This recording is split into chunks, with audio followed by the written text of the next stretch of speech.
what's going on, cash flow hackers? Welcome back to the Debt Management Masterclass. Today we are talking about the most effective way to pay down your debt when you're considering cash flow. Now, obviously, there are different ways to do this, and this is not like the most all-encompassing video in all the different strategies, but because of the fact that, as you know, we've talked to this point in time, the importance of focusing on cash flow, and utilizing debt as a means of helping improve our cash flow and leveraging debt for investment and so on and so forth.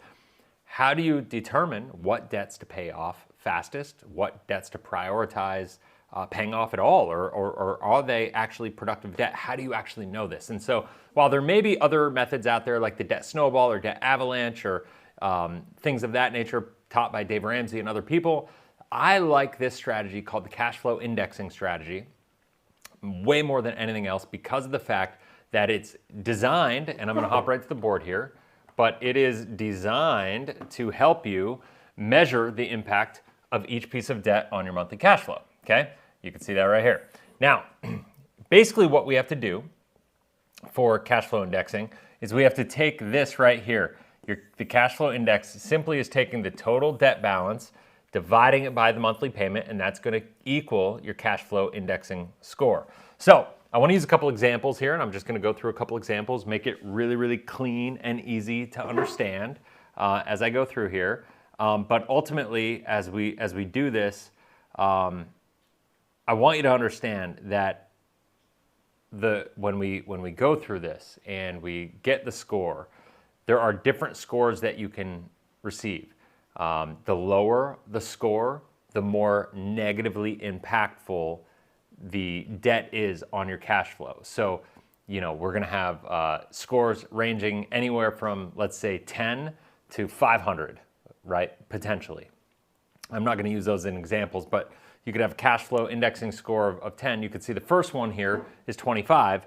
The lower the debt, or the lower the score, the higher the negative impact, right? The higher the score, the lower the negative impact, meaning actually if the score gets high enough, there could actually be potential productive value in that debt. Now you have to take each case case by case, but if the score is low, i.e. right here, we have a 25 score. Let's go through this example. We have a credit card. So it's no wonder if you have credit card debt, it's going to have a negative impact, right? So the debt balance of $5,000 with a minimum payment of 200. So we go the 5,000 divided by 200 gives you a cash flow indexing score of 25. So this shows you that there's a high cash flow impact negatively and that there is no wealth building benefits to this debt. So this is something that you would want to prioritize and go from there, right? Like prioritize high in your list. Now, all things considered, what I would suggest to do is to go through every piece of debt that you have and determine what the cash flow indexing score is. I would build it in an Excel sheet. I would organize it by the cash flow indexing score and prioritize the payment of debt off in terms of the lowest cash flow indexing score and pay those off fastest and go from there. You can see here now a car loan that we have a debt balance of $15,000 with a minimum payment of $300. So you go $15,000 divided by 300 equals a cash flow indexing score of 50. Now, once again, this is consumption debt, right? This is a lifestyle decision, typically speaking, unless you have like a company that rents cars or you're utilizing it through a website like Turo, like a car share service. That if you haven't seen Turo, by the way, amazing service. It's kind of like Airbnb for car rentals. It's fantastic. Every time I go to a new city, I can rent a Tesla for a week for like $400 something. It's pretty awesome, right? And so it's a really good thing. So if you had that, you know, you'd have to determine from a cash flow score, like if you had it, the car loan, or if it were an automobile, like a van or something for your business, you'd have to determine the value of that. But ultimately, the cash flow indexing score of 50 still says that it's not super healthy.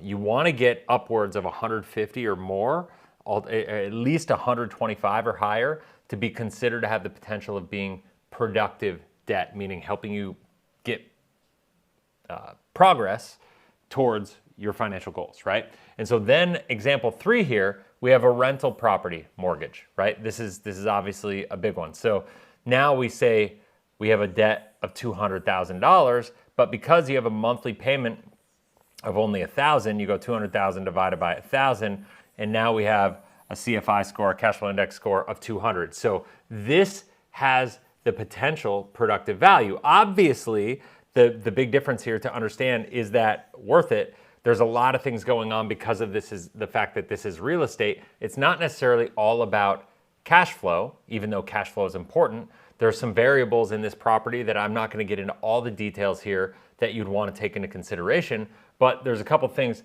to consider. First of all, this $1,000 is rent plus or minus this number, right? That's something that you're going to want to consider. If rent is above that, well, then obviously from a cash flow perspective, you're making money.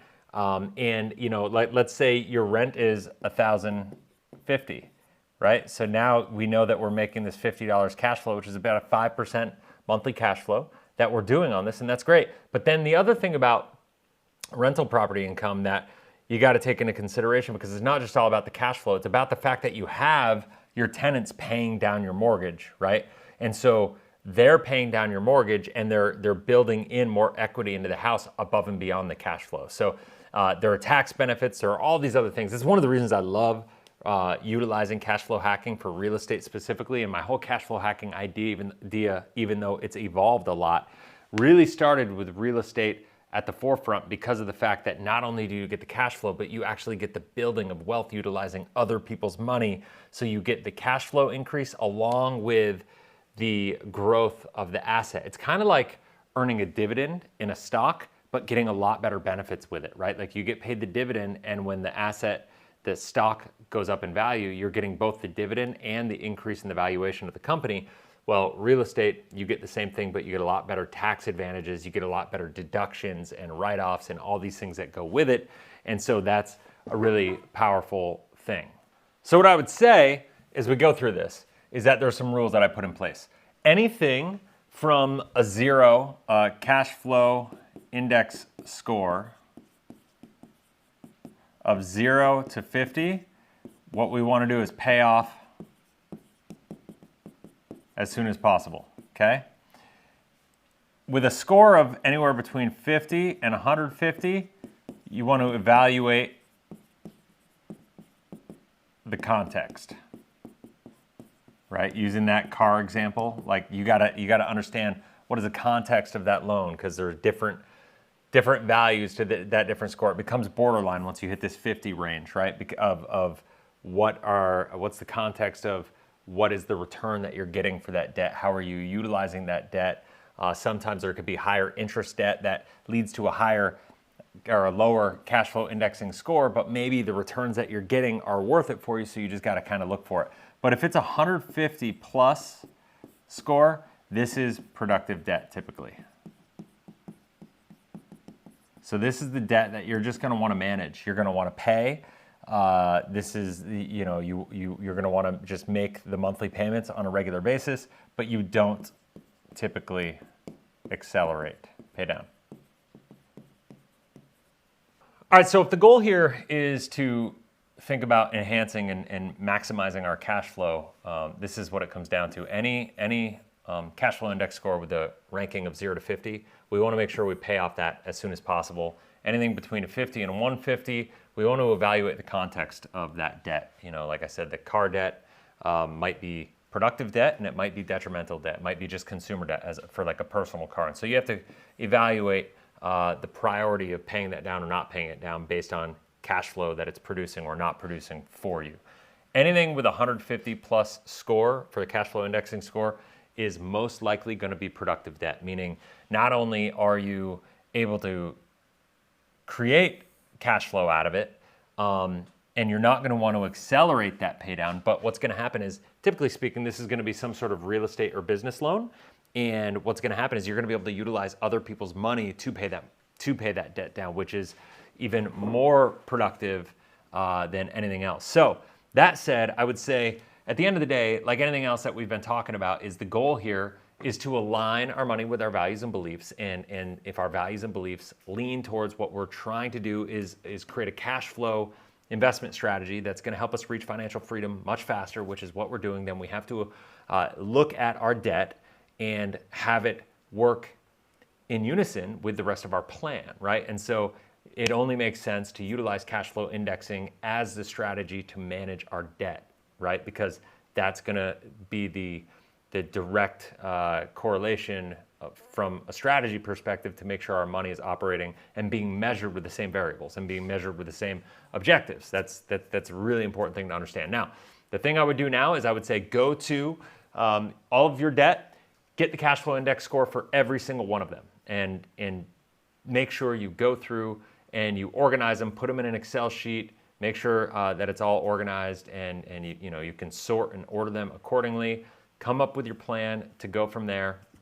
And now in the next video, what we're going to do is we're going to cover stopping the whole mindset around budgeting, because one of the things that I believe is that we can never grow from a place of scarcity. And one of the things that really turned me off from budgeting back in the day when I first started getting into this world is that budgeting is all about restriction. Budgeting is all about shrinking. And I just come from a philosophical place that we can't shrink our way to wealth. And so what we need to do is we need to think like an entrepreneur, think like a business owner. And so in the next video, what I'm going to do is I'm going to show you exactly what you need to do to go from that lens and to approach your personal finances like a business. And I think it's going to make a wild impact in you achieving your financial goals faster. So if you found value in this video, please like it, subscribe, share this video out. If you have any questions, any comments, anything that you thought was impactful or that you thought kind of stood out, please leave it in the comment section below. I do my best to engage with every single comment I can. And until next video, have a blessed and inspirational day. We'll talk to you then.